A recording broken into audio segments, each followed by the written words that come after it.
All right, welcome back to That's Some Cheese, part of the Vendetta Sports Podcast Network. Today is Tuesday, June 14th, 2022. And today we're going to be talking about the Stanley Cup Playoffs, Stanley Cup Finals, I should say. Just the Tampa Bay Lightning, Colorado Avalanche are left. So we won't make this a super long show, but Andrew McGuinness is here. His article should be coming out shortly. So, Andrew, how are you? What's going on? I am very tired. I was in Knoxville this weekend. Covering the Notre Dame. Notre Dame, Tennessee for Notre Dame student newspaper, which was a ton of fun. But I woke up at 5 a.m. yesterday for my flight, and then I had work all day. And so I didn't get to bed until like midnight tonight or midnight Monday or whatever. So my favorite thing was I could just see I wanted to be a fly on the wall when you typed that tweet and said biggest tweet of my life and there's a typo. I just would have loved to see you in person when that happened. I actually wasn't that mad about it because I kind of knew it was inevitable. Oh man. All right, let's get into it. I have a couple topics here. I wanted to start with this one. Tampa Bay Lightning, they've blocked 273 shots so far this postseason. The Colorado Avalanche are last in shot attempts. I couldn't even believe that when I looked at it. 28.1 shot attempts per game this postseason. So I wanted to ask you this, Andrew. Let's take the goalies out of the equation because we know Vasilevsky's just in a different class. Which team defense do you like better? Well, I mean, Tampa Bay, for your point, I mean, blocking shots can sometimes be like overstated because obviously you don't want to be blocking too many shots because that means you're giving up a lot of shots and you don't have the puck that much. But I mean, with Tampa Bay, I mean, you've seen like the team mentality that they're just going to do whatever it takes defensively to win, and that's really carried them through these last three rounds in the playoffs. And it's been a huge reason that won the cup the last 2 years. You know, this isn't anything new for them. And they've been doing this since 2020. I would say the defense would be pretty even if everyone was healthy on both sides. It's the Stanley Cup final. We all know that's barely ever the case. Sam Girard is a big loss for Colorado. I know it didn't play out that much in the Edmonton series because of how dominant the Avalanche were in that series, but he is one of their best at moving the puck. He is phenomenal exiting the zone with possession and doing all those little things that we see so many defensemen do now. The best defensemen in the NHL aren't guys that are just good in their own zone. They're guys who can transport the puck and jump up in the rush. He's one of those guys for Colorado. So having him out of this series is going to be a big loss for them. Tampa Bay is so solid, and they're so uniquely constructed in their defense too.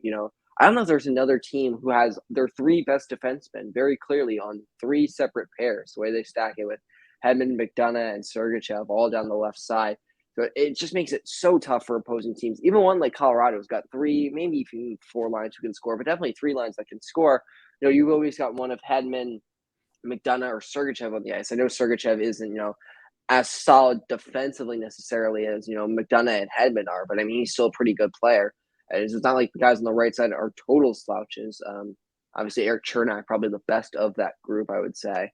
But I would give Tampa Bay the edge just because, and it's not just that Colorado doesn't have Girard. It's look at the replacements for him. It's either Jack Johnson, who, I mean, we all know enough about Jack Johnson at this point, or Curtis McDermott, who you could legitimately make an argument is the worst puck-moving defenseman in the NHL.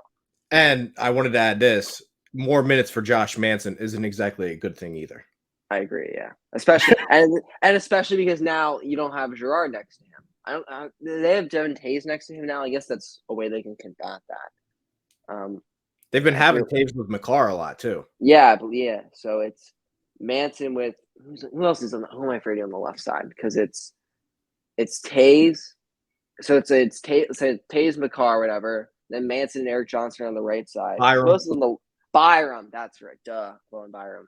Like I said, I'm very tired. Byram's been very good too. Yes, Bowen Byram is a save. If they didn't have Bowen Byram right now in the lineup, because then it would be Johnson and McDermott, and then they'd be really, really behind the eight ball. So Bowen Byram, who's had a breakout playoffs for Colorado, he's going to be a key for them for sure. Moving on to the next talking point I have here. Make sure to follow Andrew on Twitter if you haven't already. Andrew McG, I believe that is. Andrew McG. Make sure to follow him on Twitter. Myself, Trey Dalbert. I added this one in just because it's kind of like a stupid sports radio topic. Who's the more important player to return? Nazem Kadri or Braden Point? I actually thought that was one of your better questions, to be honest with Oh, you. I mean, Point is obviously the better player, no doubt about yes. it. I mean, he is one of the best transition players in the sport, dynamic offensive talent. We've seen what he's done the last couple of years in Tampa Bay's Cup runs. He has been absolutely critical, especially in the first one when they didn't have Stamkos for basically the entire thing. He stepped up and was absolutely fantastic, for the Lightning in that role, and he was great again last year. It's going to be tough, I mean, for both these guys, because if they're coming back, neither's coming back at 100%. So it's hard to know what to expect out of either of them. I mean, Nazem Kadri for Colorado, I mean, he's been so great this year. And Kadri doesn't just provide, the on-ice production as well. He gives his team a little bit of a spark, off the ice. He's someone who, isn't afraid to step up in a big moment. He can throw the body, which is something Point can't necessarily do. I mean, he can hit, obviously, but I mean, he's a smaller guy, so as big as Kadri. So, Kadri's might have a little bit more impact physically. Now, we've seen him have too much of an impact physically in playoffs past, but he seems to have reined that in so far this year. It's really a shame that he might not, get the chance to play in the Stanley Cup final. In terms of which one is more important, I would probably lean Point, just because Anthony Cirelli has had a pretty tough playoffs for Tampa Bay. If Cirelli was going good, I would probably go to Kadri. But because Cirelli is kind of struggling a little bit, that second line center spot looks a fair bit weaker for Tampa Bay than it would if Cirelli was going well without Point. My answer was actually Kadri because of the flip side of it. It does seem to me without Kadri, the Avalanche could get carved up on the faceoff line. Like, even a guy like Nick Paul has been winning faceoffs like routinely. I don't understand how he's doing it, but JT Compher hasn't been exactly the best faceoff guy in the world. They need Kadri to be in that circle there. Mm-hmm. I was just going to leave it at that. But I mean, I feel like go ahead. Putting maybe the entire face-off burden on one center sure is a bit of a stretch. I'm looking up. I know this looks terrible right now, so I'll move my laptop up. Look, JT Compher, this was the only year of his career in the regular season he had above a 50% win rate. I know McKinnon's not dreadful, but I think Tampa, like, you can't give them extra possessions. I agree, definitely. And just looking at Colorado's face-off guys here. I mean, Landeskog probably doesn't take many yet.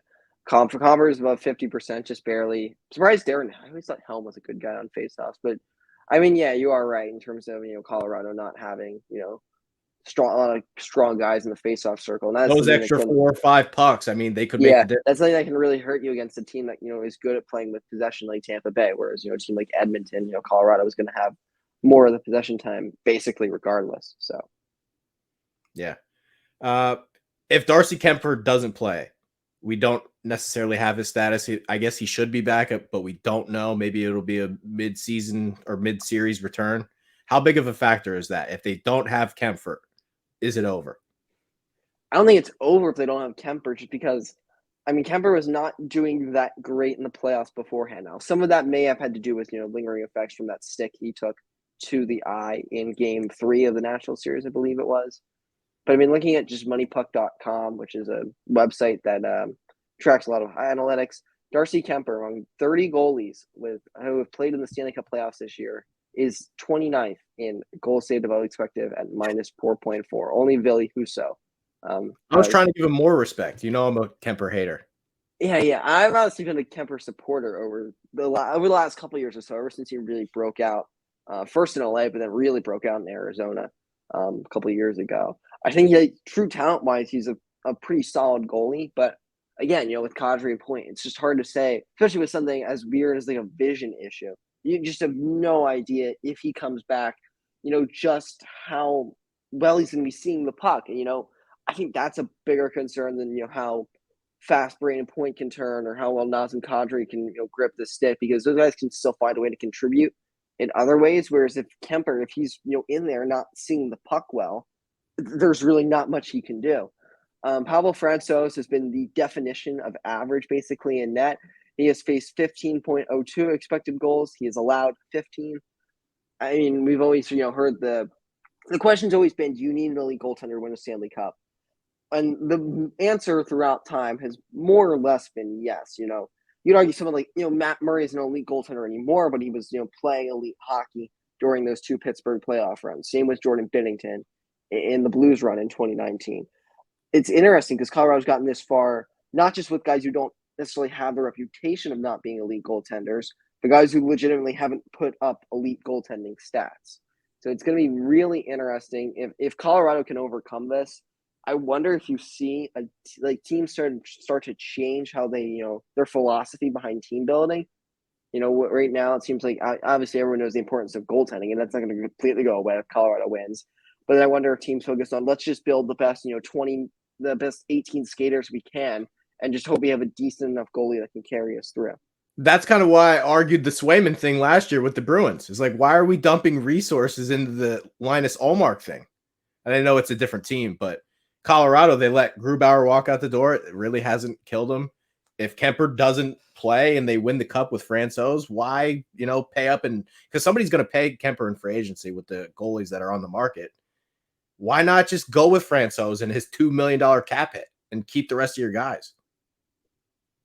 Yeah, absolutely. That's another way for teams who are cap strapped that they can try to overcome that challenge and find a way to fill in that extra second line center or the trade deadline acquisition they need to shore up the second pair on defense. Shushkin's going to get paid. Kadri's going to get paid. Yeah, Colorado's not going to be able to keep all those guys, and they were in a position last offseason where they changed goaltenders, and clearly it's worked out for them. So I wonder if teams start to either look for guys. I know he's the UFA, but like someone like a Billy Husso who might have like another year or 2 on their contract left at like a cheap cap hit. The way we've seen Tampa Bay very aggressively go after forwards who maybe aren't worth the price that they pay for them in terms of just their overall skill level. But when you think of them as an asset in terms of someone like Brandon Hagel, who has a couple years left under team control at a very he's cheap making nothing. And yeah, I believe he'll be an RFA when that deal expires as well. So Tampa Bay can turn around and flip him if they don't have cap space for him. I don't know if they'll get 2 first-round picks back for him. I mean, who knows what kind of player Brandon Hagel's going to be in 2024. I think he's pretty good.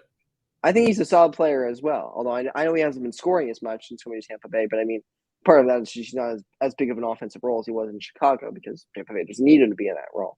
So it'll be very interesting to see. And I mean, even if Hagel's not scoring, I mean, we've seen the guys. We saw Blake Coleman and Barclay Goodrow get paid fairly handsomely for their contributions on Tampa Bay's third line last couple of years, even though they weren't the best offensive players. I think they scored at a higher clip than Hagel, but it's not like they were point-per-game players or anything crazy like that. Who would you say is maybe an X factor on both teams here? All right, hold on. Before I answer that question. Okay, I can give you mine if you want. Yeah, you go first. My number one X factor to me in this series, and you kind of already mentioned him, but it didn't add too much. Anthony Cirelli, to me, is the biggest X factor. You're right. He didn't have the best series in the world, but I thought his Game 6 performance was fantastic. Kreider and Zibanejad, no shots on net in Game 6. A lot of it had to do with that line of Cirelli and Killorn and those guys. So if he can somehow, and he was a Selke finalist, pretty good defensively, if he can somehow slow down a McKinnon or anybody through the neutral zone when it's his time to match up, that could be something that really swings the series towards Tampa. Mm-hmm. All right. And are you doing one for both teams or just you can counter or chime in for Tampa's. So before I answer that question, I'm going to give you a trivia question. So MoneyPuck.com's model goes back to the 08-09 season in terms of tracking goalie stats for playoff runs. And the one I'm looking at is goals saved above expected because that's the big one. There has been one goaltender since that model was created in the 08-09 season who has won the Stanley Cup while allowing more goals than expected. So his goals saved above expected is in the negatives. Can you name that goalie? It can't be Quick. It is not Quick. Yeah. Quick is very good in both. Oh, boy. Was it Murray? It was not. Murray was above in both.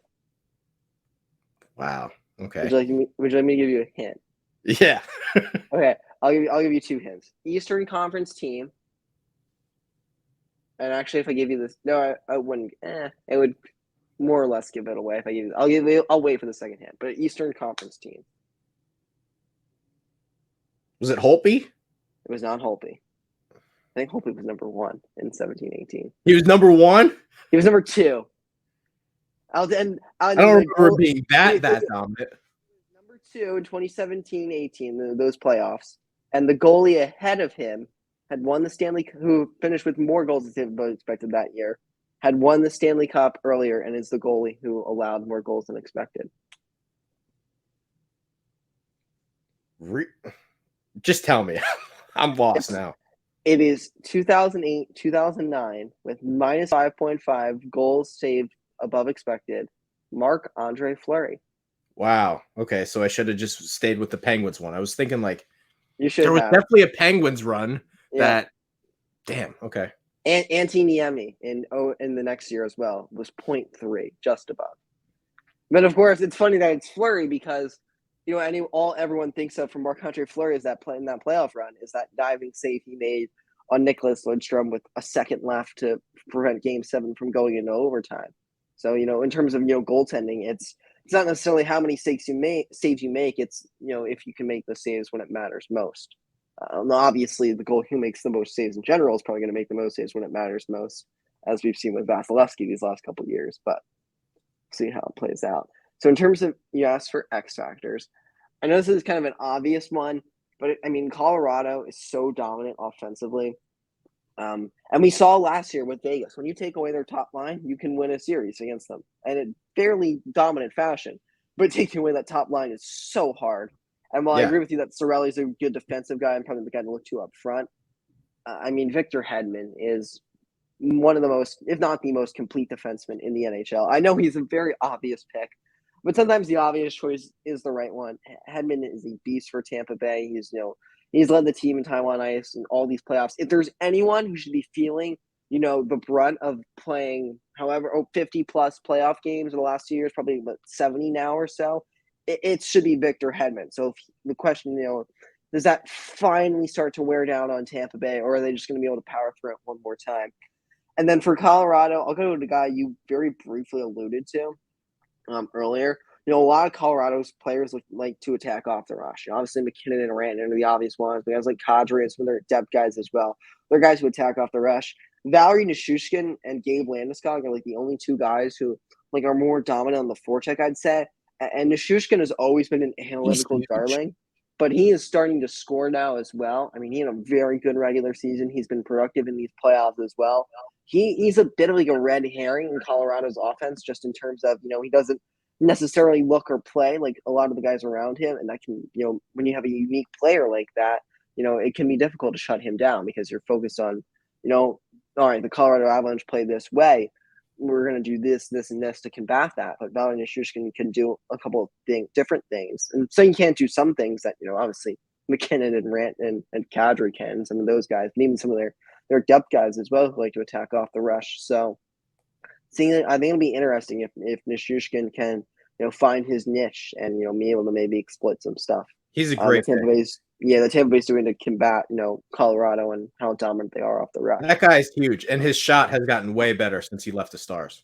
Yes, remember he had that 0-goal season, and now he's one of those NHL's underrated players. That's why I'm terrified of the analytics being right on Puljujärvi. He's like, man, that guy, he just can't put the puck in the net, but maybe he's the next Nichushkin. Hey, that's literally what everyone's saying. It's crazy.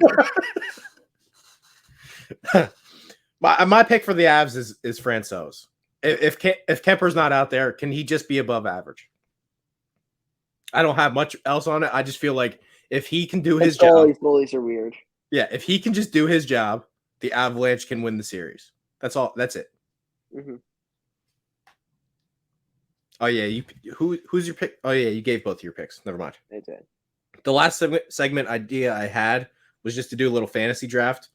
Right. Since you're the guest, you can have the first pick. We'll just do one line, 3 forwards, 2 defensemen, 1 goalie. See, there are a lot of good forwards in both teams. There are a lot of good defensemen in this series. There is one elite goaltender. I'm taking Vasilevsky. That's an instant edge. And if only so that you don't get him. Fair. I will. God. This is tough. I'll take McCarr. It's gonna be my pick. Give me Kucherov. Give me playoff Kucherov. Okay. I'll take McKinnon. Yeah, we probably should have taken McKinnon. So if I pick point, am I assuming he's at 100%, or am I? He's whatever he is this series. Yeah, I gotta take Stamkos then, because if I don't get Stamkos, I don't know who else I'm gonna take at center. Stamkos is hot. Yeah.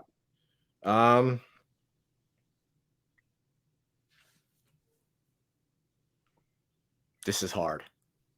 Very. No, I'll just take Hedman. Screw it. It's a good pick. I'm gonna Landeskog. Okay. I feel like there's nothing really good other than I feel like he's the best left winger in the series by like a fair margin. So I need 2 forwards, right? Yeah. And I need a defenseman. Oh shit. Wait, actually, have I taken a defenseman? No, I don't think any. I guess I haven't. But then you would need 3 players because I went first. You need a goalie. Which I guess you can save for your last pick. Not a lot of suspense there. Man, this is hard. Am I insane if I take Nishushkin? You are not. I mean, it probably comes down. If you're talking about left wing, it probably comes down to him and Palat. I think I'm going to take Nishushkin. That's fair. Yeah. So it's back to me. And you've taken McCarr and Hedman. Give me Devon Tays.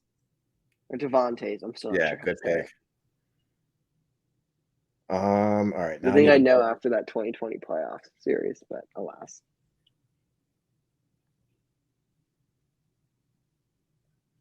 You took Rantanen, right? I did. Yeah. Or no, I took Kucherov. Rantanen's there. So Rantanen's available. I'll take Rantanen. Okay. Also, by the way, when I said I was taking Landeskog, I was assuming that I couldn't take Rantanen and put him at left wing, which I probably could have. But yeah, so for anyone who is like watching this, why the heck did you pick Landeskog? Because I was thinking he had to be a left winger. That's okay. That's why I thought this was fun. Yeah, and then I need one more defenseman. Who else is still there? The problems aren't that many. The problem is you took the only good right D in McCarr. I'm taking Ryan McDonough, and either him or Taves is playing their offside. Okay, and then I guess I have the Avalanche goalie, whoever you want to give me, who's ever healthy. You can have who's their third string? Oh my gosh, I can't remember the guy's name. Annanen. Yes, Justus Annanen. Yeah. You can have him. All right. I thought that was a good segment. We'll post some kind of graphic on there. We'll see who had the better team and vote on it. Do you have any other topics you want to go over for the Cup final? Honestly, not really. How about a sneak peek on the article, the weird and crazy prediction that no one is expecting? I haven't even thought of it yet, honestly. Ooh. I will. Okay. I will. Let's try to think of it now then, and then we'll close it out with that. Maybe we can do that. Before we do that, though, pick one player on each team. Who is getting the cup first from the captain? Because the captain always with the Stanley Cup first. Who are they passing it off to? Who is Landeskog? And McKinnon. McKinnon is the obvious one. Eric Johnson, underrated from Colorado. He's been a long time. 2006 first round pick. He's never won the cup. He's never even been to the final before this year. So he's done. He's not exactly leading a team to the final. Sorry, if I said not exactly. If I said leading a team to the final, no, you didn't. Yeah. But I mean, he's never been to a final before. Yeah. And then who's getting first for Tampa? Stamkos gives it to. I think if Tampa wins, it's because of Vasilevsky and he gets it. See, I feel like you're thinking too. Honestly, you're thinking too smart because you're thinking of like who deserves it most. Whereas it almost always goes to like the old guy who's ever won one. Yeah. I know Corey Perry might get it, but he's won before. It's either going to Pierre-Edouard Bellemare or Brian Elliott. I am only saying that because both are old, both have never won a cup, and both are former Flyers. Okay, fair enough. And honestly, there honestly feels like a pretty good chance it goes to Belmar because he's 37. He's never won one. He's a cool story that didn't get to the NHL until he was 29 or whatever. So, because it generally usually goes to the older guy who's never won before. Like, I'm trying to. Was last year's first one David Savard, maybe? Or did they give it to like Vasilevsky? Because last year with Tampa was so unique because they they'd won the previous year. And the only new guys who hadn't won before were Savard and Ross Colton. Actually, that's a great question. This Tampa Bay team, how would they stack up against the last two teams that won the cup? That's a good question. And like for example, though, with St. Louis, like when Pietrangelo won the cup, when Pietrangelo won the cup first for them, then he gave it to Jay Bouwmeester. He didn't give it to Binnington or Tarasenko or any of those guys or O'Reilly. He gave it to Bouwmeester, the 37-year-old or whatever, who had never won before. But in terms of how this year's Tampa team stacks up to the last year's teams, I'm assuming this year's Tampa team is at full health just to make that full comparison. Right? Yeah, sure. Couldn't be fair. Through the other way, I honestly feel like last year's Lightning team might have been the best of the three because they still had that shutdown third line. And I mean, this year's third line is pretty good too. But they had the shutdown third line. They had Savard to beef up the right side. And honestly, other than that, they were basically the same team in 2020. And the only change they've made this year is like they messed around with the depth a little bit, brought guys like Perry and Belmar, and they brought back Bogosian. I think Nick Paul's pretty good. He is good. I certainly don't. I don't think he's a bad player, but I would take the Goodrow, Gord, Coleman line over him, Hagel, and whoever the third deal on that line is. Is it Cirelli? They probably on that second line right now. What? Killorn has had a surprisingly quiet playoffs. I'm stunned that they've made it this far with getting basically nothing from Killorn. Yeah. So give me the weird prediction. That is a good one. I'm trying to. So like usually I try to find something that has some statistical relevance. The problem is I haven't decided who's winning yet. I haven't made my pick. Okay. Who do you think is gonna win? Can we give that away or no? I haven't had a chance to look at any. Usually what I do, this is a terrible way of going through, is I have an idea of who I think is going to win in my head, when the series first comes. And then I look at the data, kind of try to find a way to support that, my initial reaction. I genuinely haven't had a chance to look at anything yet, and my gut feeling on this series is super vague. I genuinely have not. If you ask me to put a bet down, I would have no idea which team to pick right now. I'm taking Colorado. I think it will be close. I don't expect a blowout in any sort of way. I will say. I lean a little bit towards Tampa with Colorado missing Girard and with Vasilevsky just being so much better than. I mean, look at the team. Look at the team the Lightning just beat in the Rangers. How did they get here? With Igor Shesterkin going against Louis Domingue, and then Igor Shesterkin going against Antti Raanta, who I feel is a fairish comparable for Kuemper and Francouz. And how they've played in this playoffs, honestly, maybe even a more flattering comparable than those two. Kemper's got at least a bit of a track record, whereas Francouz was good a couple years ago, but then just hasn't really played that much before this year's playoffs and whatnot. So Tampa's run, they went through a tough Maple Leafs team. I mean, the path to get there was way harder than Colorado's. It was, yeah. And Colorado does have rest. I know we talked about. Is there too much risk going into the Stanley Cup final for Colorado coming off the sweep or whatever? Personally, I think that whole narrative of it being kind of a bad thing if you sweep and then you're rusty to start. I think that can definitely apply in the earlier rounds. But when you get this late and guys are really banged up, I definitely think it is more of a benefit than a hindrance. They need all the time they need to get Kadri back for sure. Yeah, and same with Tampa Bay with Point. And Cogliano as well, I know, for Colorado. Cogliano actually could get the cup first from Colorado. I'd probably still say it's Johnson, but Cogliano might be right after. Okay. There's another veteran guy who's never won before and seems super well liked. McGuinness never won before, though. He is not, but he's not a veteran. Or he is, but he's not that level of a veteran, if you know what I'm saying. He's not 37. Eric Johnson could retire after this season. Cogliano could retire. Belmar could retire. Elliott could retire. McKinnon's not going anywhere. My weird prediction is something happens with Bowen Byram. He's important some way, somehow. He scores an important goal. He saves something. He's been unbelievable during this run. How about this for Tampa Bay? Or for my honest favorite prediction. Maybe I'll change it slightly, but the game-winning goal of this year's Stanley Cup Final, regardless of who it scored, is going to come with Tampa Bay's third line on the ice. That's a great prediction. It's either going to be, they're just a machine, and it doesn't matter, who they put in place. They're going to find a way to get it done. Or if it's on the other side, then it's, they lost, this entire third line. That was just too much for them to overcome. Forming an entirely new line of such significant importance. Because we saw what the Coleman, Barkley, let me get the order right. Goudreau, Gord, Coleman. There it is. That line that they did these last couple of playoffs, shutting down opposing teams. And, the narrative will be that I'll try to spin anyway, is that, the Tampa Bay Lightning, they have a good third line still, but it's not able to shut down teams like that old one.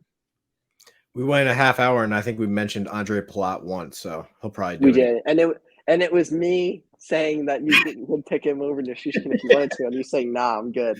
It'll probably be him. Mm-hmm. All right, Andrew. Thanks for doing this. Keep it short and sweet. Course. Make sure to follow him, Andrew_McG on Twitter. He was doing the Notre Dame baseball stuff, so make sure to follow him too. Myself, Trey Dalbert. Hit that subscribe button on YouTube. We're all looking forward to the Stanley Cup playoffs. Thank you guys for watching, and we will see you next time. Okay.